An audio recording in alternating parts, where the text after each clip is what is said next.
చూడండి వ్యూస్, అది ముగ్గు వానకి తడిసిపోయిందని అంత ముగ్గు చూడండి ఎలా వచ్చేసిందో. తర్వాత చాక్ పీస్తో వేశాను, మంచిగా వచ్చింది.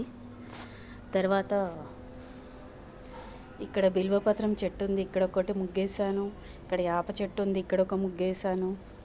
తులసి చెట్టు దగ్గర ఒక ముగ్గేసాను. నాకు ఈ చెట్లు అంటే చాలా ఇష్టము.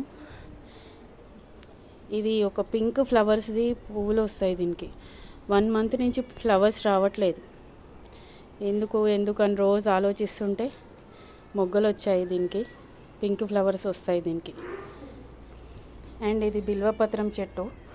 ఈ చెట్టుకు ఒక స్టోరీ ఉంది, నేను తర్వాత చెప్తాను. ఇది బ్రహ్మకమలం చెట్టు, ఎప్పుడు పువ్వులు వస్తాయా అని ఎదురు చూస్తున్నాను.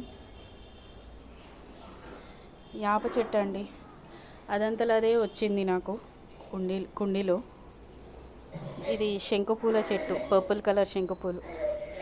ఈ చెట్టు వచ్చేసి తంగేడు పూలు అంటారు కదా, ఆ చెట్టు అదంతలో అదే వచ్చేసిందండి. శంకుపూలు కూడా అదంతలో అదే వచ్చింది. ఇది తులసి చెట్టు.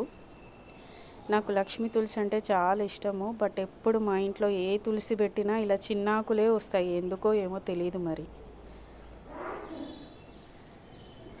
ఇంకెప్పుడైనా ఈ బిల్వ చెట్టుది స్టోరీ చెప్తానండి. నా దగ్గర ఈ చెట్టు ఎలా వచ్చిందో ఇంట్లోనే చిన్న తొట్టిలో పెట్టాను.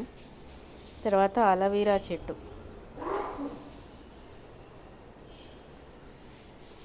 బాయ్ వ్యూయర్స్, నాకు టైం అవుతుంది, జాబ్కి వెళ్తున్నాను. ఇవాల్టితోటి ఇంతే చాలు, మళ్ళీ నెక్స్ట్ మార్నింగ్.